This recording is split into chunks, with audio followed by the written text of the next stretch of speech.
Hello guys, मैं हूँ अबीहा इंतखाब। आपके अपने यूट्यूब चैनल अबीहा क्लासेस सफलता की सोच में आपका स्वागत है। तो जैसा कि आप देख रहे हैं, ये लूसेंट की बुक है, सामान्य ज्ञान की बुक है।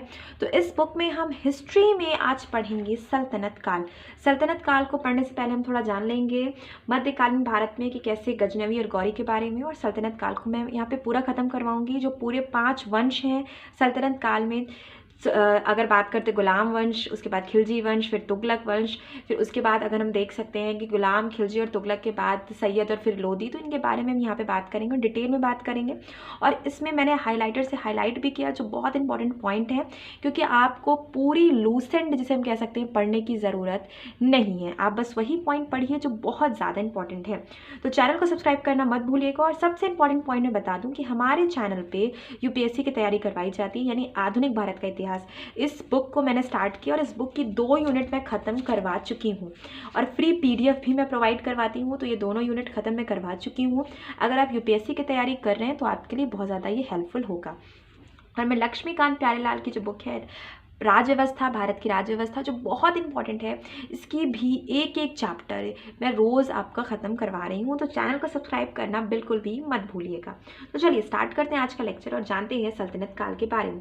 सल्तनत काल के बारे में जानने से पहले मैं बता दूं कि मैं मध्यकालीन भारत में कैसे अरबों का आक्रमण हुआ और मोहम्मद गजनवी और गौरी के बारे में जानते हैं, क्योंकि इनके बारे में जान लेंगे तभी हमें आसानी समझ में आएगा कि भारत में कैसे गुलाम वंश की स्थापना होती है। देखिए, हम देख सकते हैं मोहम्मद बिन कासिम के नेतृत्व में अरबों ने भारत पर पहला सफल आक्रमण किया। अरबों ने सिंध पर 712 में विजय पाई थी। अरब आक्रमण के समय सिंध पर दाहिरा का शासन था। देखिए, मैं यहाँ पे सिर्फ आपको पढ़ के रीडिंग करके ही नहीं सुनाऊंगी, बहुत से ऐसे पॉइंट मैं बताऊंगी जो इसमें नहीं है। तो लेक्चर को लास्ट तक जरूर देखिएगा। अरबों ने सिंध पर 712 में विजय पाई थी। अरब आक्रमण के समय सिंध पर दाहिरा का शासन था। ये बहुत इंपॉर्टेंट है। अब बात करते हैं महमूद गजनी के बारे में। 932 में अल्पतगीन नाम का एक तुर्क सरदार गजनी साम्राज्य की स्थापना करता है और जिसकी राजधानी गजनी रहती है। अल्पतगीन की मृत्यु के पश्चात कुछ समय तक गजनी में पिरतगीन ने शासन किया रहता है, और इसी के शासनकाल में सर्वप्रथम भारत पर आक्रमण होता है। ये बहुत इंपॉर्टेंट है आपके लिए। प्रथम तुर्क आक्रमण के समय पंजाब में शाही वंश का शासक जयपाल शासन कर रहा होता है।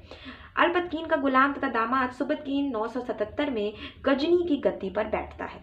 महमूद गजनी सुबतगीन का पुत्र रहता है, जिसका जन्म 1 नवंबर 971 में हुआ रहता है। अब आगे देखते हैं कि ये जो महमूद गजनी रहता है, ये गद्दी पर कब बैठता है, तो 27 वर्ष की अवस्था में ये 998 में गद्दी पर बैठ जाता है, जिसका नाम क्या रहता है, महमूद गजनी। गजनी का रहता है इसलिए गजनी नाम इसका पड़ता है। महमूद गजनी ने भारत पर 17 बार आक्रमण किया रहता है। कितनी बार? 17 बार आक्रमण इसने किया रहता है। महमूद गजनवी ने भारत पर प्रथम आक्रमण 1000 ईस्वी में करता है। कब करता है? 1000 ईस्वी में। पेशावर के कुछ भागों पर अधिकार करके वह अपने देश वापस लौट जाता है। महमूद गजनी का सबसे चर्चित आक्रमण 1025 ईस्वी में सोमनाथ मंदिर सौराष्ट्र पर हुआ रहता है। इस मंदिर की लूट में उसे करीब 20 लाख दिनार की संपत्ति हाथ लगी रहती है। सोमनाथ की रक्षा में सहायता करने के कारण ही अहिनवाड़ा के शासक महमूद ने आक्रमण किया रहता है, यानी कि सोमनाथ की रक्षा में सहायता करता है तो जो अहिनवाड़ रहता है और इसी के खिलाफ महमूद दोबारा आक्रमण करता है। महमूद गजनवी का अंतिम भारतीय आक्रमण 1027 में जाटों के विरुद्ध रहता है। सुल्तान की उपाधि धारण करने वाला प्रथम शासक रहता है महमूद गजनी। बहुत इंपॉर्टेंट है ये। महमूद गजनी की मृत्यु 1030 ईस्वी में होती है। कब होती है? 1030 ईस्वी में होती है। अब बात करते हैं हम गौरी के बारे में, लेकिन उससे पहले देख लें, ये इंपॉर्टेंट तो है, अलबरूनी, फिरदौसी और उल्बी और फारूकी महमूद गजनी के दरबारी के जो हम कह सकते हैं कवि या राइटर्स रहते हैं। महमूद गौरी, गौर महमूद गजनी के अधीन एक छोटा सा राज्य रहता है। देखिए, गौर जो रहता है ये भी एक राज्य रहता है, लेकिन गजनी के अधीन रहता है। 1173 ईस्वी में शहाबुद्दीन मोहम्मद गौरी गौर का शासक बनता है। इसने भारत में पहला आक्रमण 1175 में मुल्तान के विरुद्ध किया रहता है। फिर आगे हम देखते हैं इसके जो प्रमुख युद्ध रहते हैं। तराइन का प्रथम युद्ध जो होता है ये 1151 में गौरी एवं पृथ्वीराज चौहान के बीच होता है। पृथ्वीराज चौहान इसमें विजयी रहते हैं और ये बहुत हाथ पैर जोड़ता है पृथ्वीराज चौहान से, माफी मांगता है कि मैं दोबारा अटैक भारत पे नहीं करूंगा। लेकिन फिर ये 1 साल बाद बहुत तैयारी के साथ आता है और तराइन का द्वितीय युद्ध करता है 1192 में, और गौरी और पृथ्वीराज चौहान के बीच ये युद्ध होता है और इसमें गौरी विजयी रहता है। फिर हम देखते हैं चंदावर का युद्ध जो 1194 में होता है, गौरी एवं जयचंद के बीच होता है और जिसमें गौरी फिर से विजयी रहता है। अब देखते हैं कि गौरी की हत्या हो जाती है 15 मार्च 1206 को। 15 मार्च 1206 को हत्या हो जाती है। लेकिन ये जो देखने को हमें मिलता है कि इसके पहले भारत में ये अपने गुलाम कुतुबुद्दीन ऐबक को छोड़ के यहाँ से जाता है, और ये इसका जो गुलाम रहता है कुतुबुद्दीन ऐबक, ये भारत में शासन कर रहा होता है, लेकिन ये अधीन रहता है गौरी के। लेकिन जैसे ही गौरी की मृत्यु हो जाती है, अपने आप को स्वतंत्र घोषित कर देता है कुतुबुद्दीन ऐबक, और एक स्वतंत्र वंश की स्थापना कर देता है भारत में, जिस वंश का नाम रहता है गुलाम वंश। तो कुतुबुद्दीन ऐबक जो रहता है वो गौरी का गुलाम ही रहता है। यहाँ पे देखिए हम पढ़ेंगे, गुलाम वंश की स्थापना 1206 में होती है, कुतुबुद्दीन ऐबक ने द्वारा की गई रहती है, और ये गौरी का गुलाम रहता है। अगर हम बात करते हैं कि गुलामों को फारसी में बंदगा भी कहा जाता है, ये बहुत इंपॉर्टेंट नहीं है। कुतुबुद्दीन ऐबक ने अपना राज्याभिषेक 24 जून 1206 ईस्वी को करवाया रहता है। कुतुबुद्दीन ऐबक ने अपनी राजधानी लाहौर में बनाई रहती है, और कुतुब मीनार की नींव कुतुबुद्दीन ऐबक ने डाली थी। देखिए बहुत इंपॉर्टेंट है, कुतुब मीनार की नींव कुतुबुद्दीन ऐबक ने डाली थी। कुतुब मीनार को पूरा कुतुबुद्दीन ऐबक ने नहीं करवाया था, कुतुब मीनार को पूरा इल्तुतमिश ने करवाया था। अब आगे देखते हैं, कुतुबुद्दीन ऐबक को लाख बख्श यानी लाखों का दान देने वाला व्यक्ति के नाम से भी जाना जाता है, क्योंकि बहुत ज़्यादा दिलदार और देनदार व्यक्ति था ये। प्राचीन नालंदा विश्वविद्यालय को ध्वस्त करने वाला ऐबक का सहायक सेनानायक बख्तियार खिलजी था। आगे देखते हैं, ऐबक की मृत्यु 1210 ईस्वी में चौगान खेलते समय घोड़े से गिरकर हो जाती है। इसे लाहौर में दफन किया जाता है। चौगान जिसे कह सकते हैं हम, पोलो अगर आप जानते होंगे कि घोड़े पे बैठ के जो खेला जाता है, पोलो की तरह ही होता है चौगान, और ये बहुत टफ होता था। 2 घोड़े सामने से आके लड़ गए थे, जिस वजह से कुतुबुद्दीन ऐबक जमीन पर गिर गया और उसको बहुत बुरी तरह से सर में चोट लगी और उसकी मृत्यु हो जाती है। ऐबक का उत्तराधिकारी आराम शाह होता है, और उसे सिर्फ 8 महीनों तक ही शासन रहता है। यानी कि उत्तराधिकारी की बात करते तो उसका पुत्र आराम शाह रहता है, लेकिन आराम शाह को गद्दी से हटाकर इल्तुतमिश जो कुतुबुद्दीन ऐबक का गुलाम भी रहता है और दामाद भी रहता है। देखिए ये सब पॉइंट यहाँ पे नहीं है, लेकिन मैं इसको आपको बताती चल रही हूँ क्योंकि बहुत इंपॉर्टेंट है। तो आराम शाह की हत्या कर देता है इल्तुतमिश, जो इसका दामाद रहता है। किसका दामाद रहता है? कुतुबुद्दीन ऐबक का। कुतुबुद्दीन ऐबक की पुत्री रहती है कुतुब बेगम, जिसके साथ इल्तुतमिश का विवाह होता है, और इल्तुतमिश कुतुबुद्दीन ऐबक का गुलाम भी रहता है, और ये दिल्ली की गद्दी पर बैठ जाता है। इल्तुतमिश तुर्किस्तान का इलबेरी तुर्क रहता है, जो ऐबक का गुलाम और दामाद भी रहता है। ऐबक की मृत्यु के समय वो बदायूं का गवर्नर रहता है। इल्तुतमिश लाहौर से राजधानी को स्थानांतरित करके दिल्ली लाता है। लाहौर से जो राजधानी स्थानांतरित करके दिल्ली लाता है, तो वो कौन रहता है? इल्तुतमिश रहता है, और इल्तुतमिश को दिल्ली का वास्तविक संस्थापक भी माना जाता है। इल्तुतमिश पहला शासक था जिसने 1239 में बगदाद के खलीफा से सुल्तान पद की वैधानिक स्वीकृति प्राप्त की। इल्तुतमिश की मृत्यु अप्रैल 1236 ईस्वी में होती है। मैं कुछ इंपॉर्टेंट पॉइंट बता दूं इल्तुतमिश के बारे में। तो इल्तुतमिश के बारे में कुछ इंपॉर्टेंट पॉइंट है कि 40 गुलाम सरदारों का जो संगठन रहता है ना, तुर्कान चहलगानी, इसकी स्थापना इल्तुतमिश करवाता है। तुर्कान चहलगानी की स्थापना कौन करवाता है? तो इल्तुतमिश तुर्कान चहलगानी की स्थापना करवाता है। ठीक है, अब यहाँ पे देखिए इक्ता व्यवस्था जो होती है, इक्ता व्यवस्था को भी स्टार्ट जो करवाता है वो इल्तुतमिश ही रहता है। यहाँ पे पॉइंट नहीं लिखा है लेकिन मैं बता दूं इक्ता व्यवस्था क्या है। तो इक्ता व्यवस्था एक तरह की, जिसे कह सकते हैं टैक्स वसूली की पूरी व्यवस्था होती थी। इक्तादार होते थे, इक्तादार यानी कि जो अगर बात करते हैं आज के ज़माने के जो टैक्स इंस्पेक्टर होते हैं, जो टैक्स वसूलते हैं, उस समय इक्तादार होते थे। इक्ता व्यवस्था अलग अलग थी, गाँव के लिए अलग थी, शहरों के लिए अलग थी, और ये व्यवस्था स्टार्ट करवाई थी इल्तुतमिश ने। आगे देखते हैं कि इल्तुतमिश की मृत्यु अप्रैल 1236 ईस्वी में होती है। इल्तुतमिश अपने जीवन में ही कह देता है कि इसकी उत्तराधिकारी इसकी पुत्री जो रजिया सुल्तान रहती है वो होगी, लेकिन इसके मृत्यु के बाद जो सरदार रहते हैं वो ये नहीं चाहते हो कि एक औरत के अधीन वो रह के शासन करे, तो वो इसके पुत्र रुकुद्दीन को गद्दी पर बैठा देते हैं। लेकिन वो सही से शासन नहीं कर पाता, वो एक योग्य शासक नहीं रहता, और इसके शासन पर इसकी माँ जो रहती है, रुकुद्दीन की माँ रहती है शाह तुर्कान, ये छाई रहती हैं। डिसीजन ये रुकुद्दीन नहीं लेता, बल्कि सारा डिसीजन शाह तुर्कान लेती हैं। इससे परेशान होकर सरदार कहते हैं कि हम रजिया को ही गद्दी पर बैठा देते हैं, और रजिया गद्दी पर बैठ जाती है। रजिया जो रहती है ये पहली महिला मुस्लिम शासिका रहती है, और सिर्फ मुस्लिम ही नहीं, ये भारत की पहली महिला शासिका भी रहती है। रजिया बहुत अच्छे से शासन चलाती है, 1236 में गद्दी पर बैठती है, लेकिन 1240 में इसकी मृत्यु हो जाती है। 4 वर्ष तक ये शासन करती है, लेकिन बहुत अच्छे से शासन चलाती है, और इसके खिलाफ षड्यंत्र होता रहता है, क्योंकि ये सरदारों से बहुत ज़्यादा डिसीजन नहीं लेती, यानी उनके साथ बहुत सलाह मशवरा करके कोई निर्णय नहीं लेती, बल्कि खुले तौर पर निर्णय लेती है, पर्दा नहीं करती, दरबार में खुले तौर पर आती है। अगर बात करते हैं जैसे एक पुरुष शासन करता है तो कुलाह और जो आता है, जिस जिस तरह से चेहरा खोल के आता है, उसी तरह रज़िया भी आती है दरबार में, और ये सब चीज़ें सरदारों को पसंद नहीं आती और वो उनके खिलाफ षड्यंत्र रचने लगते हैं। और उनके खिलाफ 2 षड्यंत्र होते हैं, और जो एक षड्यंत्र लास्ट का षड्यंत्र होता है, भटिंडा का जो शासक रहता है अल्तूनिया, उसका षड्यंत्र बहुत इसमें अहम रोल अदा करता है रज़िया की मृत्यु के खिलाफ। क्योंकि देखिए 2 षड्यंत्र होते हैं। एक षड्यंत्र होता है लाहौर में कबीर करता है, जो कबीर शासक रहता है वहाँ का, लेकिन वो षड्यंत्र को तोड़ देती है, उस विद्रोह को ख़त्म कर देती है, रज़िया उसमें जीत जाती है। लेकिन जो दूसरा विद्रोह होता है भटिंडा में, ये विद्रोह रज़िया को गद्दी से हटाने के लिए होता है, रज़िया को बंदी बनाने के लिए होता है। तो इस विद्रोह में हमें देखने को मिलता है, जब ये भटिंडा जाती है तो वहाँ का शासक अल्तूनिया रहता है, जो बाद में इनका पति भी बन जाता है रज़िया का। अल्तूनिया इनके खिलाफ विद्रोह करता है, और ये जब एंट्री करती हैं भटिंडा में, तो एंट्री के समय ही जो इनका जिसे कह सकते हैं अमीर आखुर, यानी कि जो घोड़ों का सरदार जो होता है उसे अमीर आखुर बोलते हैं, उसका नाम याकूत रहता है, उसकी मृत्यु हो जाती है। याकूत रज़िया के बहुत नज़दीक रहता है, कुछ इतिहासकार तो ये तक मानते हैं कि याकूत रज़िया का प्रेमी भी रहता है। तो इसकी मृत्यु से रज़िया बहुत ज़्यादा परेशान और आहत होती हैं, और वो सही निर्णय नहीं ले पाती, और वो भटिंडा के शासक अल्तूनिया के जाल में फंस जाती हैं और हार जाती हैं। और भटिंडा का शासक इनको कैदी बना लेता है, इनको जेल में डाल देता है।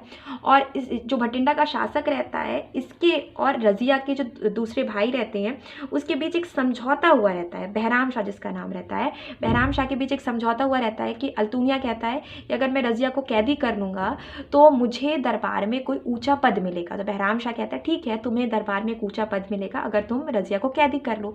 तो बहराम जो अल्तूनिया रहता है वो रज़िया को कैदी कर लेता है और दरबार में जाता है बहराम शाह से पद के जिसे कह सकते हैं पद को मांगने के लिए। तो बहराम शाह उसे कोई पद नहीं देता और उसे वहाँ से हटा देता है।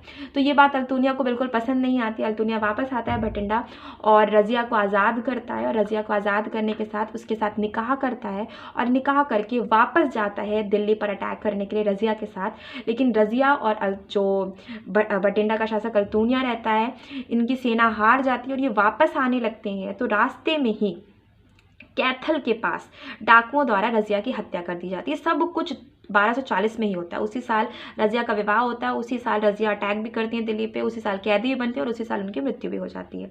आगे देखते हैं, बहराम शाह के बाद दिल्ली की सल्तनत अलाउद्दीन मसूद शाह की होती है, जो 1242 में गद्दी पर बैठता है। देखिए रज़िया के बाद बहुत कम टाइम के लिए शासक बन रहे होते हैं। तो बहराम शाह के बाद दिल्ली का सुल्तान अलाउद्दीन मसूद शाह बनता है 1242 में।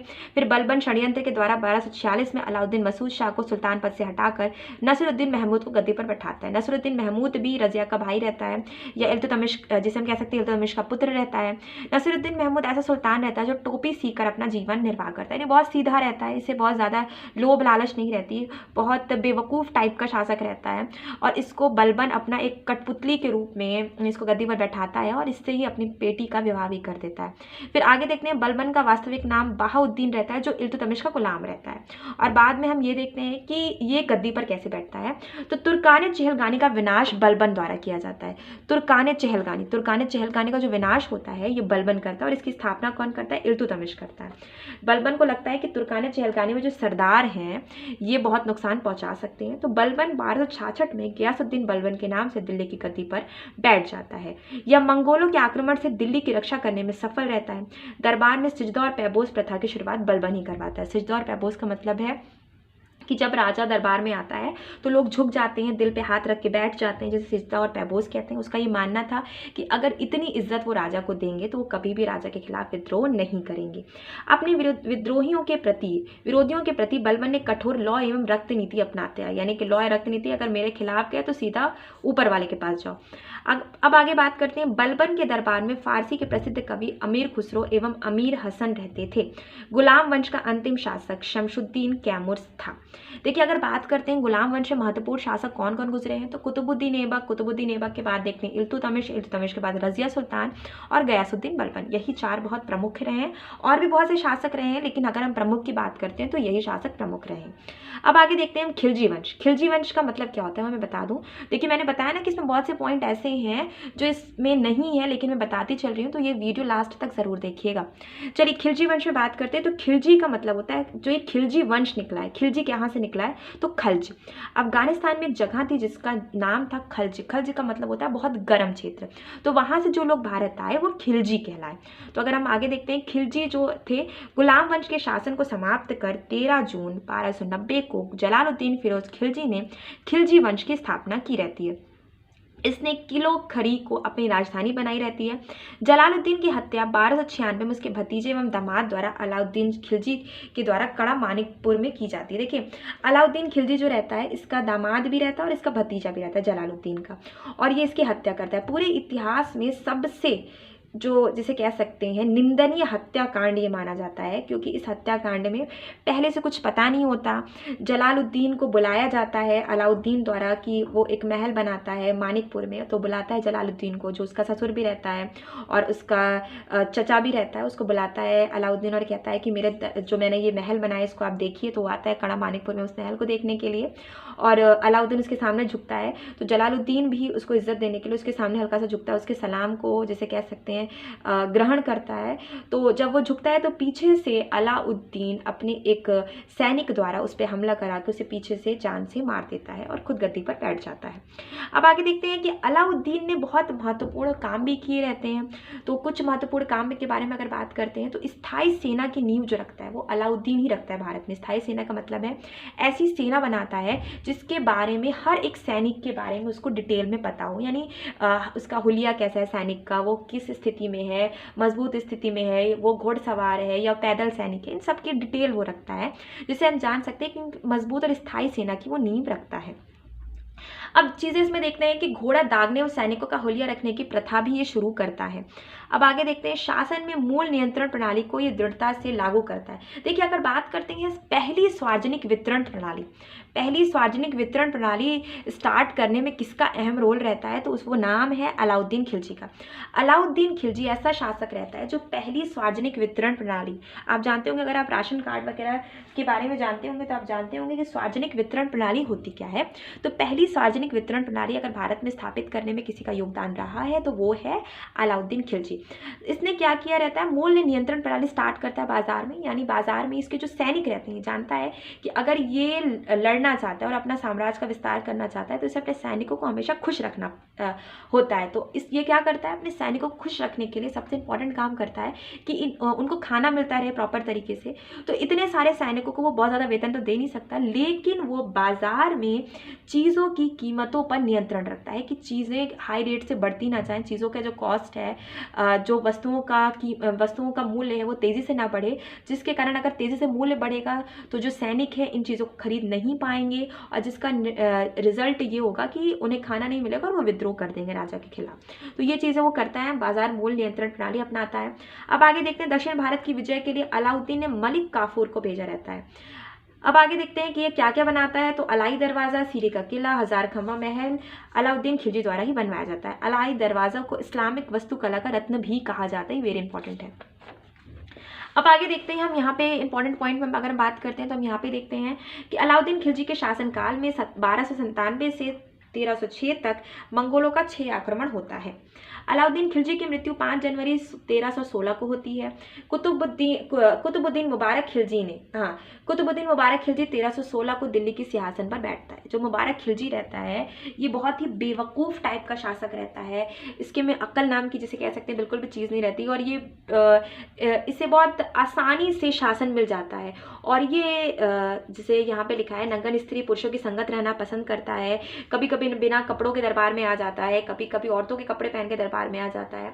मुबारक के वजीर खुसरो खां, जो इसका वजीर रहता है खुसरो खां, 15 अप्रैल 1320 को इसकी हत्या कर देता और स्वयं दिल्ली के सिंहासन पर बैठ जाता है। खुसरो क्या करता है, 1320 को दिल्ली के सिंहासन पर इसकी हत्या करके बैठ जाता है, लेकिन ये कुछ समय तक ही दिल्ली के सिंहासन में बैठता है क्योंकि इसकी हत्या कर दी जाती है, इसको हरा दिया जाता है तुगलक वंश के संस्थापक गयासुद्दीन तुगलक द्वारा। ठीक है, चलिए हम यहाँ पे अब देखिए, नया वंश स्टार्ट हो जाता है, खिलजी वंश समाप्त हो जाता है और तुगलक वंश स्टार्ट होता है। 5 सितंबर 1320 को खुसरो खां को पराजित करके गाजी मलिक या तुगलक गाजी गयासुद्दीन तुगलक के नाम से 8 सितंबर 1320 को दिल्ली के सिंहासन पर बैठ जाता है। गयासुद्दीन के बारे में जानते हैं तो संभवतः नहरों का निर्माण करने वाला गयासुद्दीन प्रथम शासक रहता है।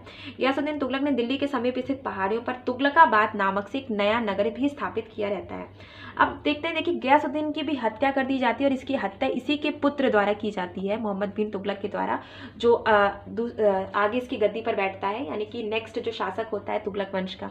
तो गयासुद्दीन तुगलक की मृत्यु 1325 ईस्वी में बंगाल के अभियान से लौटते समय जूना खां द्वारा निर्मित लकड़ी के महल में दबकर हो जाती है। गयासुद्दीन के बाद जूना खां यानी कि मोहम्मद बिन तुगलक के नाम से दिल्ली के सिंहासन पर बैठता है। अब यहाँ पे देखते हैं कि मोहम्मद बिन तुगलक को अपनी सनक भरी योजनाओं, क्रूर कृत्यों एवं दूसरों के सुख दुख के प्रति उपेक्षा भाव रखने के कारण स्वप्नशील, पागल और रक्त पिपासु भी कहा जाता है, यानी इसे सबसे बेवकूफ़ शासक कहा जाता है। आपने अक्सर सुना होगा कि भारत की राजनीति में भी एक वर्ड बहुत ज़्यादा यूज़ हो रहा था, तुगलक वर्ड, तो इसको लेके कितना ज़्यादा बवाल और आफत मच रही थी कि ये शब्द यूज़ नहीं होना चाहिए, क्योंकि तुगलक की जो योजनाएं होती थी वो एक तरह का तानाशाह था, हिटलर टाइप का था।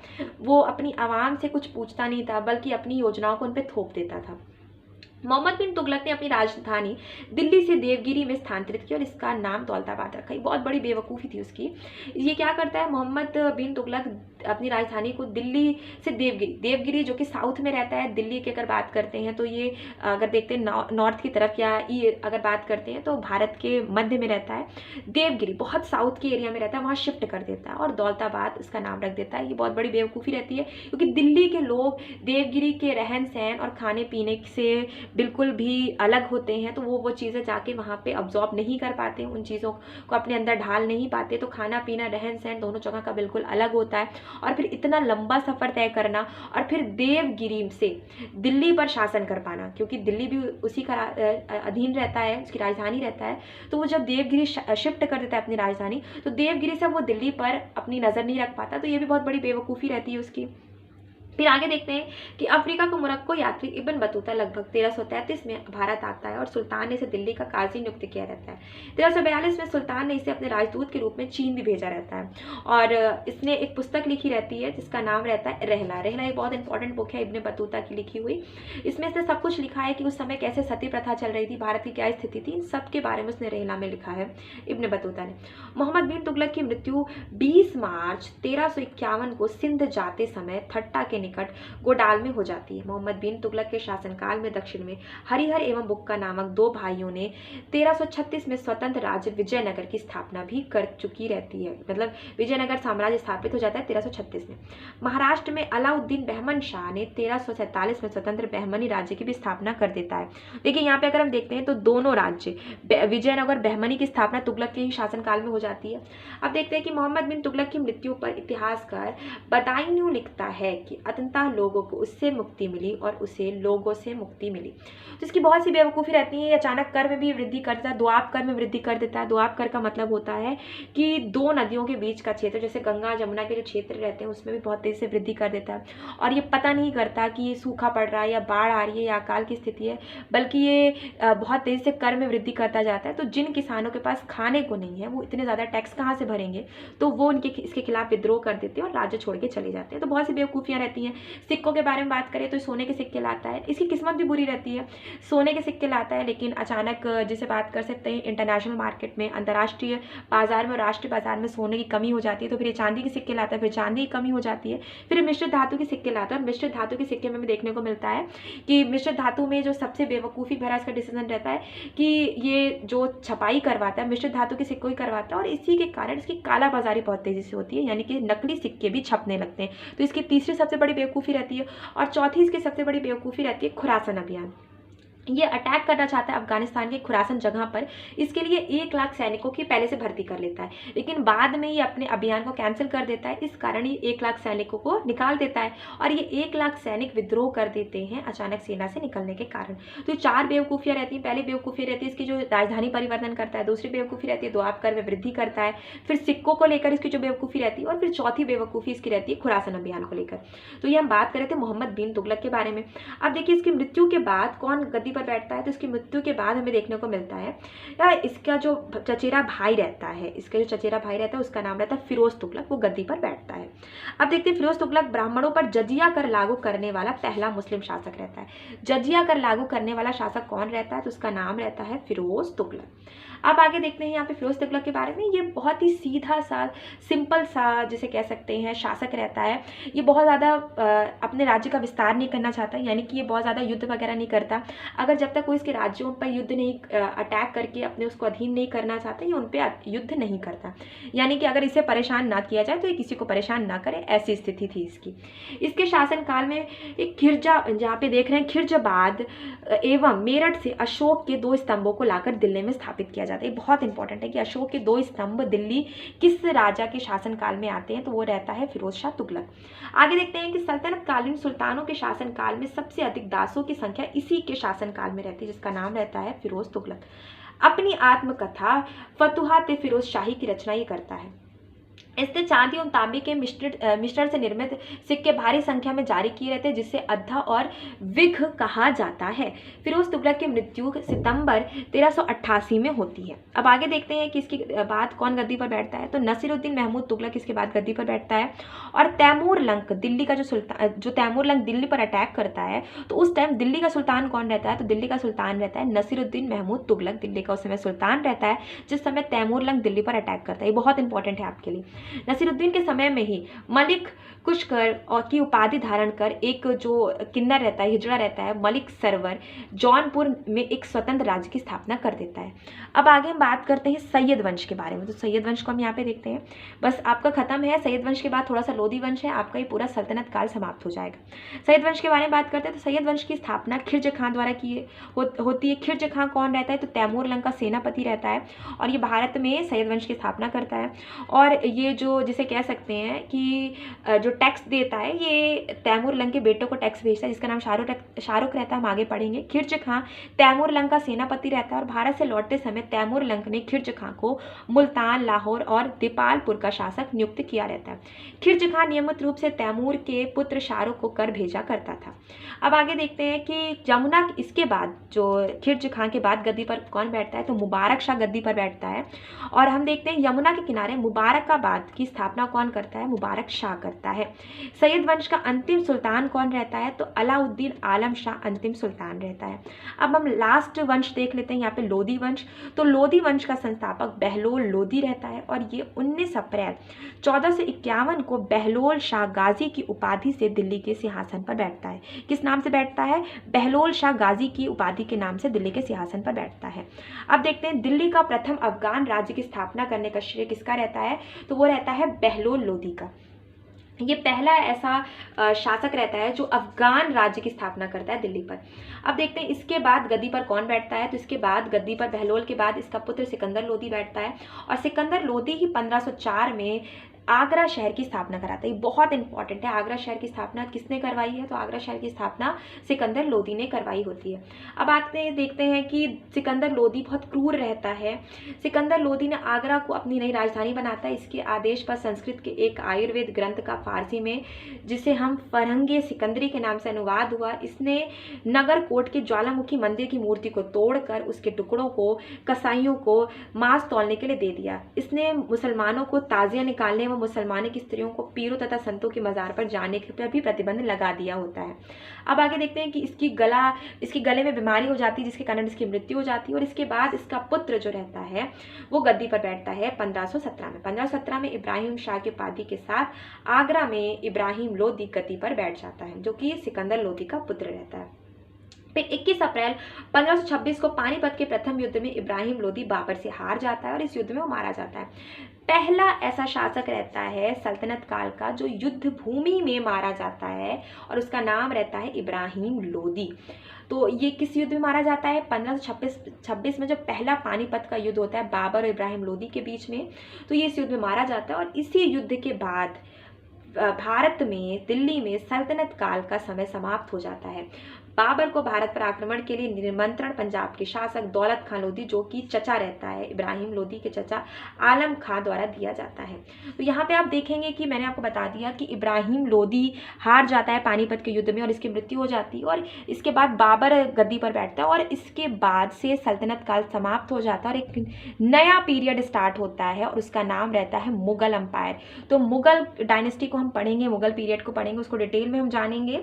तो आज का वीडियो हम सल्तनत काल पे हमने बनाया है। तो आज की वीडियो में सल्तनत काल पूरा समाप्त करवा दिया। हमने बात कर ली तुगलक वंश पे, सैयद वंश पे, लोधी वंश पे, खिलजी वंश पे और गुलाम वंश पे, गौरी पे, गजनवी पे, इन सब पे हमने बात कर ली। और आगे हम फिर पढ़ेंगे, मैं मुगल पे भी पूरा डिटेल में आपको पढ़ाऊंगी। मुगल के बाद फिर मैं बाबर पढ़ाऊंगी, हुमायूं पढ़ाऊंगी, अकबर पढ़ाऊंगी, जहांगीर, शाहजहां, औरंगजेब, मैं सारे डिटेल्स में उसमें भी बात करूंगी। उस वीडियो को मैं जल्दी ही बनाऊंगी। तो आज का वीडियो बस इतना ही। चैनल को सब्सक्राइब कीजिएगा, वीडियो को लाइक कीजिएगा।